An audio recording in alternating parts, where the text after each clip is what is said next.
जय माता दी दोस्तों, आपके अपने चैनल धर्म साधना में आपका बहुत बहुत स्वागत है।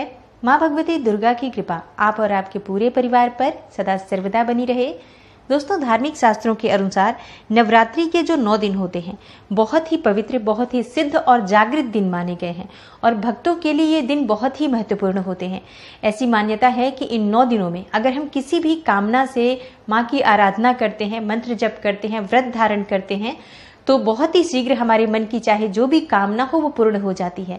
ऐसा माना जाता है कि नवरात्रि के इन 9 दिनों में माँ भगवती दुर्गा धरती पर ही विचरण करती हैं और जो भी भक्त सच्चे मन से उनकी आराधना करते हैं, माँ के मंत्र जप करते हैं, अनुष्ठान करते हैं या व्रत धारण करते हैं, तो सच्चे मन से जब हम माँ को पुकारते हैं तो माँ हमारी आवाज़ सुनती है और हमारी जो प्रार्थना है शीघ्र ही स्वीकार्य होती है। और जिस भी परेशानी में चाहे हम हो, जो भी समस्या हमारे जीवन की हो, जो भी कठिनाई हो हमारे जीवन की, समस्त प्रकार की समस्याओं से, कठिनाइयों से माँ भगवती दुर्गा भक्तों का उद्धार करती हैं और समस्त प्रकार की मनोकामनाएं पूर्ण करती हैं। तो बहुत महत्वपूर्ण होते हैं नवरात्रि के ये 9 दिन।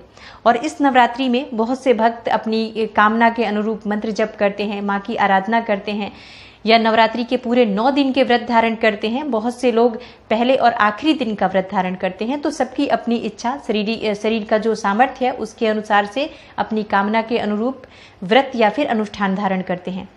लेकिन बहुत से ऐसे भक्त हैं जो व्रत करते हैं, पूजा भी करते हैं, मंत्र जप भी करते हैं, लेकिन फिर भी उनका कहना है कि उनकी कामना पूर्ण नहीं हुई। बहुत समय से वो मंत्र जप कर रहे हैं और नवरात्रि के व्रत भी कर रहे हैं, लेकिन माँ ने अब तक उनकी पुकार नहीं सुनी और अब तक उनकी कामना पूर्ण नहीं हुई। तो इसके पीछे क्या कारण हो सकता है? देखिए, धार्मिक शास्त्रों में नवरात्रि व्रत के कुछ बहुत ही महत्वपूर्ण नियम बनाए गए हैं और अगर हम इन नियमों का पालन करके और नवरात्रि का व्रत करते हैं, नवरात्रि में माँ की आराधना करते हैं, मंत्र जप करते हैं, तो हमारी कामना अवश्य पूर्ण होती है। लेकिन अगर इन नियमों का हम पालन नहीं करते हैं, उल्लंघन करते हैं या नज़रअंदाज कर देते हैं इन नियमों का जाने अनजाने किसी भी प्रकार से, तो हमारे व्रत का, अनुष्ठान का, मंत्र का संपूर्ण फल हमें प्राप्त नहीं होता और ऐसे में हमारी कामना अधूरी रह जाती है। तो आज की वीडियो में मैं आपसे बात करने वाली हूँ कि कौन से वो नियम है जो हमारे शास्त्रों ने नवरात्रि व्रत के लिए बनाए हैं और इन नियमों का पालन हमें अवश्य करना चाहिए अगर हम माँ भगवती दुर्गा की कृपा पाना चाहते हैं। तो अगर आप व्रत करते हैं 9 दिन का, तब भी आपको इस बात का ध्यान रखना चाहिए। और जो लोग व्रत 9 दिन का नहीं करते हैं, सिर्फ पहले और आखिरी दिन का व्रत करते हैं या फिर सिर्फ पूजा करते हैं माँ भगवती दुर्गा के 9 दिनों की चौकी स्थापित करके और विधिवत पूजा आराधना भी आप करते हैं, तब भी आपको इन नियमों का ध्यान अवश्य रखना चाहिए जिससे कि माँ की कृपा सदा आपके ऊपर बनी रहे। तो नवरात्रि के इन 9 दिनों में सभी को इस बात का ध्यान रखना चाहिए कि माँ की कृपा सदैव हमारे ऊपर बनी रहे। तो कौन से हैं वो नियम, इस बारे में बात करेंगे। वीडियो को पूरा ज़रूर देखिए और अगर आपको आज की वीडियो अच्छी लगे तो लाइक भी कीजिए, शेयर भी कीजिए फैमिली फ्रेंड्स के साथ। और चैनल पर पहली बार आए हैं, अगर अभी तक आपने मेरे चैनल को सब्सक्राइब नहीं किया है तो चैनल को सब्सक्राइब करके बेल बटन को ज़रूर प्रेस कर लीजिए। इससे ये होगा कि इस तरह की सभी वीडियोज़ की नोटिफिकेशन आपको सही समय पर प्राप्त हो जाएगी। तो बात करते हैं सबसे पहले नियम के बारे में जो कि नवरात्रि में हमें विशेष रूप से ध्यान रखना चाहिए। दोस्तों, शास्त्रों के अनुसार यत्र नार्यास्तु पूज्यन्ते रमन्ते तत्र देवता, जहाँ पर नारियों का सम्मान होता है, स्त्रियों का सम्मान होता है, वहीं पर देवताओं का वास होता है।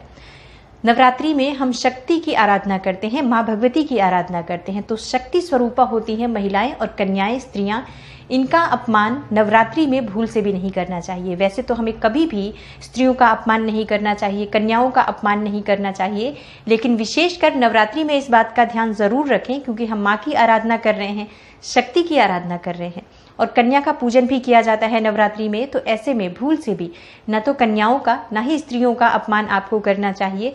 और ये बात सिर्फ पुरुषों के लिए नहीं है कि सिर्फ पुरुष ही नारियों का सम्मान करें, ये स्त्रियों के लिए भी है कि स्त्रियों को भी इस बात का ध्यान रखना चाहिए कि वो किसी दूसरी स्त्री का दिल ना दुखाए, किसी की कन्या का दिल ना दुखाए या अपनी कन्या का दिल ना दुखाए। किसी भी प्रकार से कोई भी आज के इन नवरात्रि के 9 दिनों में कन्या का या स्त्री का अपमान न करें, इस बात का आपको ध्यान रखना है। चाहे आप पुरुष हो या स्त्री हो, अगर आप माँ की कृपा चाहते हैं तो आपको शक्ति का सम्मान करना चाहिए, स्त्रियों का, कन्याओं का सम्मान करना चाहिए। तो नवरात्रि में इस बात का ध्यान जरूर रखें कि आपकी किसी भी गलती की वजह से कोई कन्या या कोई स्त्री नाराज न हो। अगर ऐसा होता है तो माँ आपसे रुष्ट हो जाती है और नवरात्रि के 9 दिनों के व्रत का, अनुष्ठान का, यज्ञ का, मंत्र जप का आपको कोई भी फल प्राप्त नहीं होता। अगला जो नियम है जिसका आपको बिल्कुल पालन करना चाहिए, अगर आपने घर में कलश की स्थापना की है या माता की चौकी लगाई है या फिर आपने घर में अखंड दीपक प्रज्वलित किया है, तो आपको घर कभी भी अकेला नहीं छोड़ना चाहिए, घर कभी भी खाली नहीं छोड़ना चाहिए।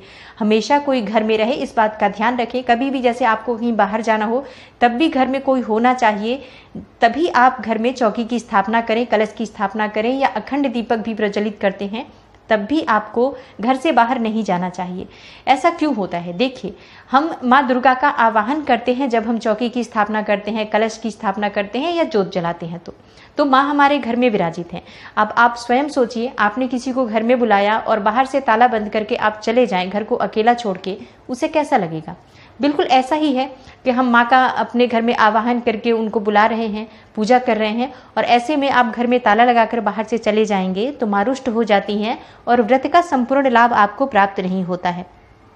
माँ भगवती दुर्गा की कृपा पाने के लिए जो अगला नियम है वो ये है कि आपको घर में किसी भी प्रकार से कलह क्लेश नहीं करना चाहिए। जो भी व्रत धारण करते हैं उन्हें भूल से भी क्रोध नहीं करना चाहिए। नवरात्रि के दिनों में क्रोध करने से क्या होता है या फिर कलह क्लेश करने से क्या होता है? अगर घर में कलह क्लेश होगा, नकारात्मक ऊर्जा की वृद्धि होगी। जब आप व्रत करते हैं, ऊर्जा का संचार होता है, सकारात्मक ऊर्जा का। तो ऊर्जा को एकत्रित करने के लिए ही हम व्रत धारण करते हैं, मंत्र जप करते हैं, अनुष्ठान करते हैं। और जब आप क्रोध करते हैं, उस ऊर्जा का क्षय हो जाता है। तो जो आपने शक्ति की आराधना करके शक्ति एकत्रित की है, वो शक्ति आप व्यर्थ में बर्बाद करते हैं, क्रोध करके, कलह क्लेश करके, किसी को अपशब्द करके। यानी जो आपने अपने व्रत का फल पाना था वो तो आपने ऐसे ही बर्बाद कर दिया बेवजह की बातों में। इसलिए आपको ध्यान रखना है कि नवरात्रि के इन 9 दिनों में किसी भी प्रकार से कलह क्लेश ना करें, हर प्रकार के वाद विवाद से दूर रहें, घर में सबके बीच सामंजस्य बना रहे, इस बात का आपको ध्यान रखना चाहिए। तो नवरात्रि के पहले से ही परिवार के सभी सदस्यों को आप पहले से समझा दें कि इस 9 दिन के अंदर भूल से भी कलह क्लेश ना करें। हर बात को, किसी भी बात को, अगर किसी को भी कोई बात खराब लगती है किसी की, तो वो उसे बर्दाश्त करने की कोशिश करें, थोड़ा सा आपस में प्रेम व्यवहार से रहने की कोशिश करें। क्योंकि नवरात्रि के इन 9 दिनों में माँ घर में ही विराजित हैं, और कोई घर में रहे और उस समय आप कलह क्लेश करते हैं तो उसे अच्छा नहीं लगता है। तो आप इस बात का ध्यान रखिए कि माँ नाराज न हो जाएं, क्योंकि जब घर में कलह क्लेश होता है तो वहां पर कभी भी माँ भगवती का वास नहीं होता है। रामचरितमानस में एक चौपाई आती है, जहां सुमति तह संपत्ति नाना, जहां कुमति तह विपत्ति निदाना। जहां भी लड़ाई झगड़े होते हैं वहां पर माँ भगवती दुर्गा, माँ लक्ष्मी कभी भी निवास नहीं करती हैं। इस बात का ध्यान आपको नवरात्रि के 9 दिनों में अवश्य रखना चाहिए। चाहे आप व्रत करें या ना करें, इन नियमों का पालन करने मात्र से ही माँ की कृपा आपको प्राप्त हो जाती है। अगला जो नियम है जिसका आपको जरूर ध्यान रखना है, दोस्तों, माना जाता है कि व्रत करने वाले व्यक्ति को 9 दिनों तक अपना समय किसी भी प्रकार से व्यर्थ के कार्यों में, व्यर्थ की बातों में नहीं गंवाना चाहिए। नवरात्रि के 9 दिन माँ भगवती दुर्गा की कृपा पाने के लिए सर्वश्रेष्ठ दिन है। तो इस समय में हमें माँ दुर्गा को प्रसन्न करने के लिए मंत्र जप करना चाहिए, धार्मिक ग्रंथों का अध्ययन करना चाहिए, दुर्गा सप्तशती का पाठ करें या फिर दुर्गा चालीसा का पाठ करें, विंध्याचली चालीसा का पाठ करें। मतलब किसी भी प्रकार से मंत्र जप करते रहें हर समय। किसी की चुगली, किसी की निंदा, किसी को अपशब्द कहना या किसी दूसरे के बारे में बात करना, ये बिल्कुल भी ठीक नहीं होता है नवरात्रि के 9 दिनों में या किसी भी व्रत में। मैं हमेशा आप लोगों को बताती हूँ कि जब भी हम व्रत करते हैं, ऐसी छोटी छोटी गलतियों के कारण हमारे व्रत का जो है फल नष्ट हो जाता है। तो इस बात का आपको ध्यान रखना है कि इस वक्त 9 दिन जो है पूरी तरह से माँ के चरणों में ही आपका ध्यान रहे। इधर उधर की बातों में, फिजूल की बातों में अपना समय व्यर्थ ना गंवाएं।